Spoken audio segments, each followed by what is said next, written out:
बिहार में सत्ता परिवर्तन हो रहा है और सत्ता परिवर्तन को देखते हुए एनडीए में मौजूद कुछ दल ऐसे हैं जो शांत हैं। खास करके हम बात करें कि उपेंद्र कुशवाहा की, चिराग पासवान की, जीतन राम मांझी की, ये लोग बिल्कुल इस तरीके से शांत है कि सरकार रहे किसी की भी, चाहे वो जेडीयू के मुख्यमंत्री रहे या भाजपा के मुख्यमंत्री रहे, हमारा क्या है। अब देखिए ना, उपेंद्र कुशवाहा की तरफ से इस पर कोई प्रतिक्रिया नहीं है कि कौन मुख्यमंत्री होगा, किस पार्टी का होगा, क्या होगा, किस समाज का होगा, अति पिछड़ा होगा, दलित होगा, महादलित होगा या फिर कोई ब्राह्मण, भूमिहार, राजपूत, लाला कोई होगा।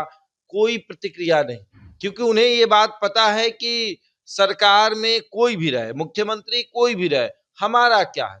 हमें तो अपने बेटे को मंत्री बना के रखना है, पत्नी जो है वो विधायक है, हम जो है वो राज्यसभा सांसद बन ही गए, हमारा क्या है। हम बस 10 तारीख को राज्यसभा सांसद के तौर पर शपथ लेंगे नीतीश कुमार के साथ। उसके बाद जीतन राम मांझी का देखा जाए तो जीतन राम मांझी की तरफ से भी प्रतिक्रिया अब नहीं आती है, क्योंकि उन्हें पता है कि मांगने से कुछ मिलेगा नहीं। हमने जब मांगा है तब हमें नाराज किया गया है और फिर मेरा मजाक उड़ाया गया है, तो फिर फायदा क्या है, हमें भी कुछ मिलने वाला नहीं है, तो यहाँ डिमांड करने से कोई फायदा नहीं है। अब आगे आगे देखना पड़ेगा कि क्या हो रहा है। वहीं दूसरी तरफ बात करें तो चिराग पासवान ने ये देख लिया, समझ लिया कि केंद्र में हम मंत्री हैं, हमारे 2 विधायकों को मंत्री बनाया गया है, अब मुख्यमंत्री पद तो हमें मिला नहीं।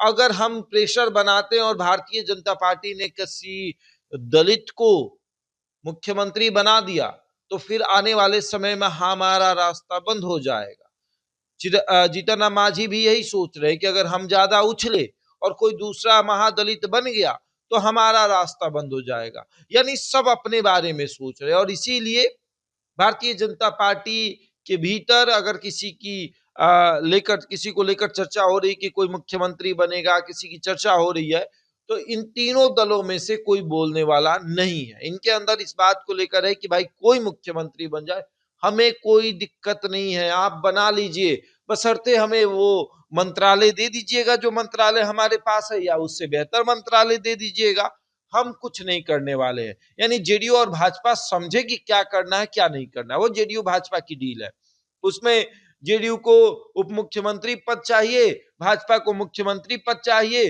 वो जिसको मन उसको बनाए, हमें उससे कोई मतलब नहीं, हमें बस मंत्री पद चाहिए। चिराग पासवान को 2 मंत्रालय चाहिए, जीतन राम मांझी को अपने बेटे के लिए मंत्रालय चाहिए, उपेंद्र कुशवाहा को अपने बेटे के लिए मंत्रालय चाहिए। तो इसमें से किसी को कोई दिक्कत नहीं है, जिसको जो करना है करे, जिसको जिसको बनाना है वो बना ले। लेकिन सवाल यही उठता है कि क्या उपेंद्र कुशवाहा सम्राट चौधरी के मुख्यमंत्री बनने से खुश हैं, या फिर जीतन राम मांझी सम्राट चौधरी के मुख्यमंत्री बनने से खुश हैं? क्या चिराग पासवान खुश है? तो इसका जवाब होगा कि 2 व्यक्ति खुश हैं, 2 पार्टियां खुश हैं। एक चिराग पासवान, क्योंकि कोई दलित नहीं सामने आ रहा है, और अगर सम्राट चौधरी रहेंगे तो कल को दलित के तौर पर हम ही रहेंगे।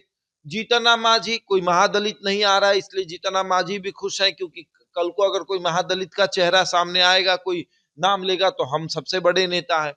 लेकिन उपेंद्र कुशवाहा को दिक्कत है, क्योंकि नीतीश कुमार के बाद अगर कोई मुख्यमंत्री हो तो उपेंद्र कुशवाहा ने सपना देखा था, और उपेंद्र कुशवाहा के बाद कोई आया और वो मुख्यमंत्री बन रहा है, ये उपेंद्र कुशवाहा को बर्दाश्त नहीं होगा। लेकिन इसीलिए उपेंद्र कुशवाहा की पार्टी में एकदम शांति दिखेगा, कोई कुछ नहीं बोलेगा, क्या ही मिलेगा बोल के। एक तो लोकसभा हारे तो भारतीय जनता पार्टी के रहमो करम पर राज्यसभा सांसद बने, उसके बाद बेटे को किसी तरह मंत्रालय मिला है, अगर ज्यादा बोलेंगे तो वो भी मंत्रालय छिन जाएगा, बेटा मंत्री भी नहीं रहेगा, तो बोलने से कोई फायदा नहीं है। अब आगे आगे देखिए क्या होता है, लेकिन ये तो तय मानिए कि उपेंद्र कुशवाहा की शांति बहुत खल रही है, और खास करके उपेंद्र कुशवाहा भी इसलिए शांत हैं क्योंकि सम्राट चौधरी मुख्यमंत्री बन रहे हैं। बहरहाल इस खबर में इतना ही, बने रहे हमारे साथ और देखते रहे द इंडिया टॉक।